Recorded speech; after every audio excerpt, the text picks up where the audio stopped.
Well, hello and welcome to another Tyrrell's Classic Workshop. Um, this is where my senses get a bit distorted. This is a 2003 Aston Martin Vanquish. Why do my senses get distorted? Because this is now a classic car. This car is almost a quarter of a century old as a model. I find that slightly brain twisting. It came out in 2001. This is a 2-year. It was into production 2 years when this car was built. Is it a classic car? What is the definition of a classic car? I've got my own answer to that, which is that any car which becomes desirable. The modern example I think of is the Bugatti Veyron. I think that was a classic from the moment it was built, way back all those years ago as well. But what actually makes a classic car? It's a very, very interesting subject. But this is the model is 24 years old. This is the production version. Obviously, there was the development before that, which takes it well over a quarter of a century. But is this a classic car now? Yes, it has to be. Obviously, Aston Martin have the long-standing collaboration with the James Bond franchise, with Iain Productions, which has recently undergone a major change, of course. But we're not going to be involved in such fripperies as James Bond references or anything alluding to that at all. This is a serious channel. We don't do things like that. But here we have the Aston Martin Vanquish, made famous by Bond, of course, in 2001, Die Another Day, I think, if my memory serves me correctly. It's a very, very technologically interesting car, this. Obviously called the Vanquish. Again, it was referred to in the Bond film as the Aston Martin Vanish because it did this strange sort of disappearing act when you press the remote control, but we don't entertain things like that. Well, I mean, this is the remote control for the car, but I am quite sure it doesn't do anything. But yeah. This is a hybrid of old and new. This was the last car hand-built. There was a lot of hand-building and hand-fettling in this car because it was pioneering the use of aluminium and carbon fibre construction to make the tub, to make the body. The front and rear bulkheads are aluminium. The centre backbone of the car is carbon fibre. They actually bonded them together, glued them. That bonded is a nice way of saying glued them. And it became this very rigid passenger safety cell. But in spite of all that technology, the car is still heavy. It's a 2-ton car, which is really heavier than it should be, and that's sort of been one of the Achilles heels of the Vanquish, is the weight of it. But it does have a beautiful V12 to propel it along, a 6-litre V12. Aston Martin was owned by Ford at this time, and Ford they were just about to bring out the Duratec V6 engine. And Aston Martin, there was a memo sent from Aston Martin to the Ford Research and Development engine plant, wherever that was, and they said, can we please have a V12 for our new model? And some of the parts, I confess I used to think that the Aston Martin V12 was essentially 2 Duratec V6s joined together. It is much more than that, actually. Ford did the development work. Cosworth then made them under contract, they assembled them. But some of the components are used from the Duratec V6, the pistons, some of the valve gear, the tappets, etc. But it is essentially a standalone engine. And it sounds glorious, as we will later hear. I think Ian Callum, I have the pleasure to call Ian Callum a sort of friend. We give each other a bit of stick whenever we see each other in the nicest possible way. But this design, this beautiful, sensual design with the flowing bodywork is just an absolute work of art. It was right first time. There is no bad angle on this car, actually. It doesn't matter, front, back, sideways, 3/4. It all looks magnificent. Aston Martin were very exercised in the late 90s, as Ferrari were, and Lamborghini for that matter, about semi-automatic transmissions. So that is to say, you have a manual, essentially a manual gearbox, with the selector rods moving the forks to move the gears. On top or beside the transmission housing, the gearbox housing, and you have electromagnetic solenoids that shift the gear change levers back and forth, as effectively replicating what you would do with a gear lever inside the car, but all done by electronics. This was fitted to the Vanquish. It had this semi-automatic transmission. BMW used it on, I think, some of the M cars. Ferrari first pioneered it on the 355 Spider in 1995-ish, straight from the Formula One racetrack, and Lamborghini brought it out first, I think, on the Gallardo V10. It's a good system, but it does have its limitations. It's quite slow to respond. Ferrari actually, and in the early days, they wore out clutches super quick as well, because as the car is pulling away, generally the way to drive a supercar with a big clutch, Lamborghini Diablo I'm thinking of, is to actually use the clutch almost like a switch. You don't slip it and slip it and slip it to drive away. You just get to the biting point and then get the car moving and move away. The problem with the semi-automatic gearboxes was they've got a clutch like a manual gearbox, and the actuator is programmed to slip the clutch in as you pull away, and that of course means accelerated clutch wear. So Ferrari actually went to the trouble into the 355 production and 360 consequently on the F1 cars, as they branded the semi-automatic gearbox. They went to the trouble of updating the software several times to lessen the clutch slip and lengthen the life of the clutch. Why am I going to all this mention? Because these came with a semi-automatic transmission from new. There was no alternative. That was what you had to have.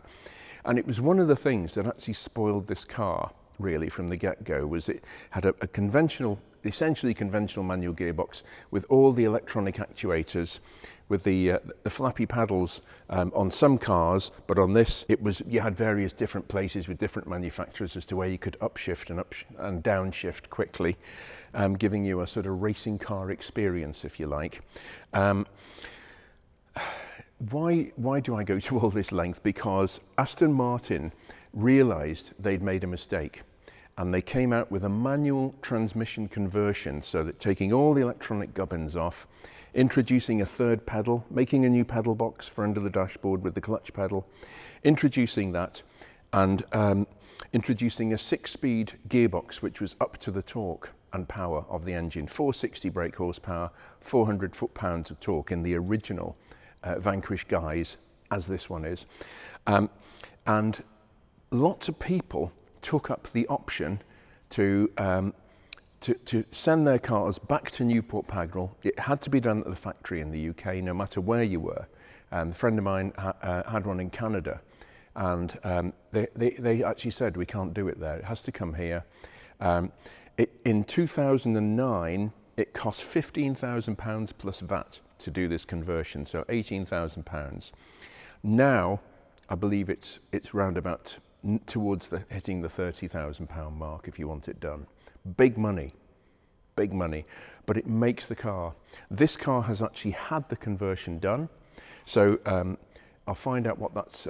It's a while since I've actually driven this car, just to refresh my memory. So it has a 6-speed manual gearbox, very different. Let's see how much of an effect it has on the car. This car has been in for a brake job. So we put front and rear discs and pads on the car, fearsomely expensive, no matter where you get them from. A lot of modern car brakes are, and these are not carbon fibre brakes, carbon ceramic, whatever. These are cast iron or the equivalent thereof. A model of steel or iron is used in the discs. So these are not the latest and best technology, even at that time, and they are sort of one of the Achilles heels of the car.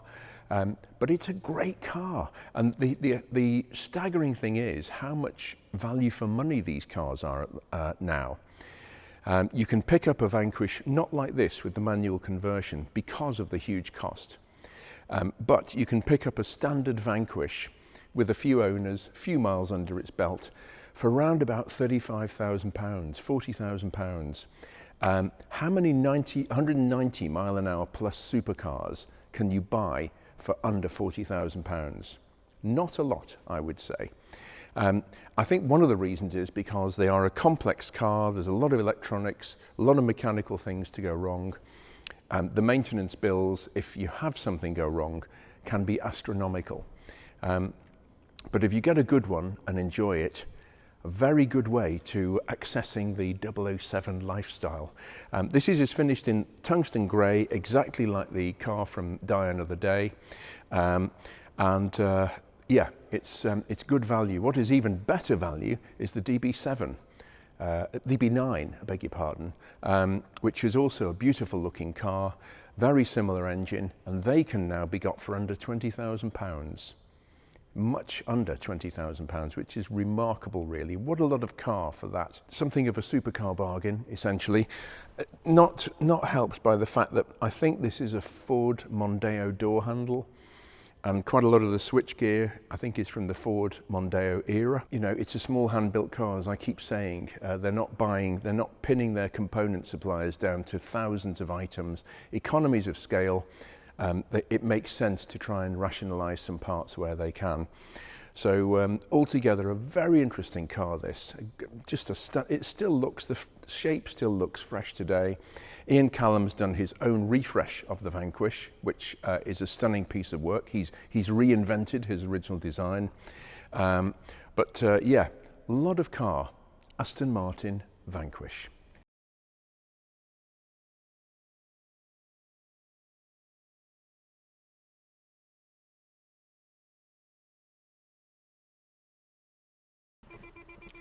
Ah, missiles armed and ready. Well, the personality of this car is completely different to a Vanquish with the standard semi-automatic manual whatever transmission.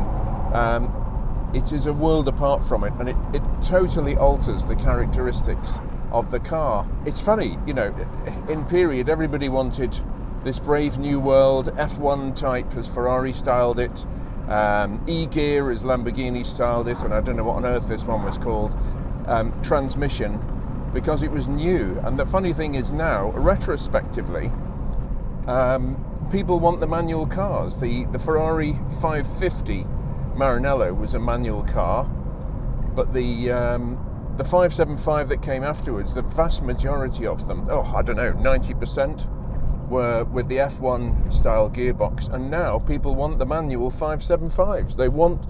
They relish changing gears, and you decide when you change gear, not the car. So you're not halfway around a bend and decide to accelerate and find you're in the wrong gear. There's none of that. It's good old-fashioned manual transmission.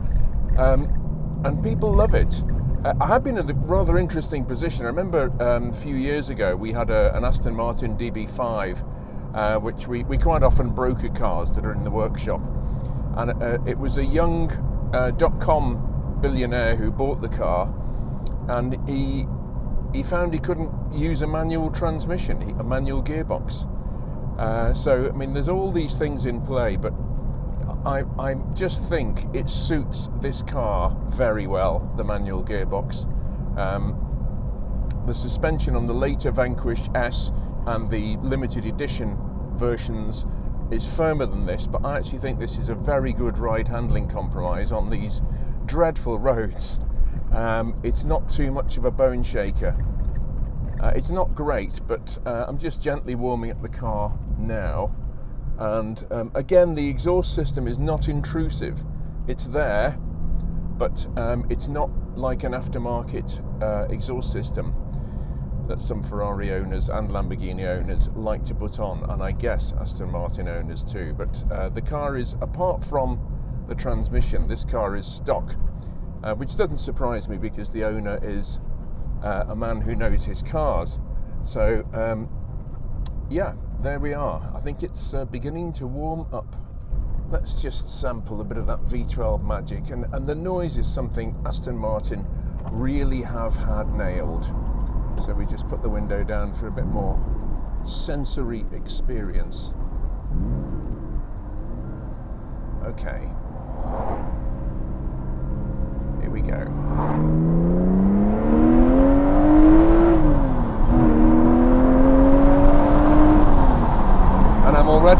out of gears and speed limit.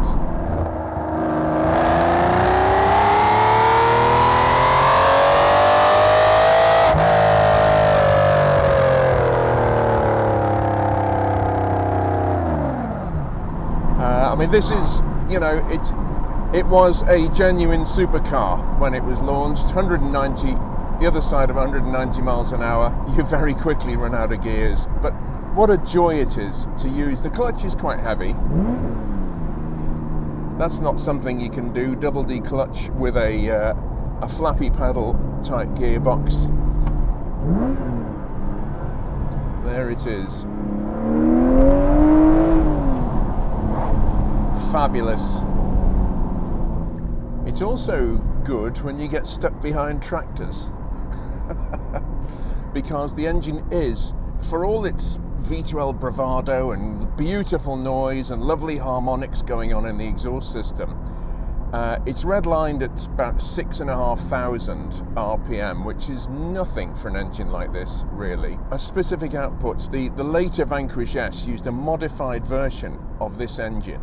And it was an extra 60 brake horsepower. It was up to 520 bhp as opposed to this one at 460. That's quite a leap, whatever it is, 13-14%. That's enough to make a difference. So I think the sweet spot in the range would be a Vanquish S, the later version of this, with the manual gearbox. But I say again, these cars are so accessible now. They really are. You can get a good example for in the 30s of thousands of pounds, which, how much were they new? I don't know. 180, 200,000? A lot of car for the money. But the classic car market has changed over the last year or two. A lot of these cars, certain makes and models accepted. A lot of these cars have actually slid back in value, and they are more accessible to an audience these days, provided that you're not buying yourself a load of trouble, really. That's the thing. The ideal scenario is to let somebody else do the heavy lifting because it was their car, and then decide they don't want it, and you reap the benefit. One reaps the benefit of that. What I was saying earlier about the tractability, because it's redlined at 6,500, it's not very highly tuned, the engine, so it will potter along at even 800, 1,000 RPM. It's very tractable. I mean, that's actually just on 1,000 RPM now, and it will pull very happily from that. There we go.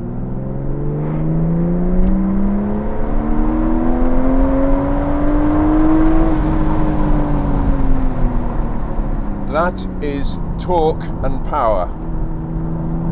Very fast.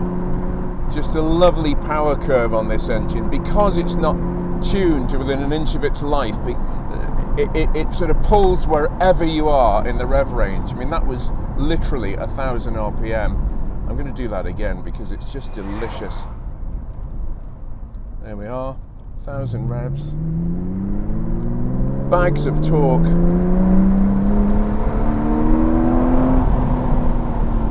Absolutely bags of torque. Yeah, and the car goes exactly where you point it. Very stable. It's a bit of a cliche, I know, but it does feel as though this car shrinks around me. But again, it's down to that gearbox. The weighting, okay, the gear change itself, you know you're changing a substantial gearbox because there's a lot of weight in this gear change, but it's still sort of matched to the brakes and the steering. I know I go on about it, but these things matter if you're interested in driving a car. The weighting of the controls has to be equal. That was one of the things that I sort of had difficulty with the Ferrari 355 when it first came out, because the power steering was so light compared to the gear change and the clutch. It just took a little bit of getting used to. I don't think you could ever really get used to this though.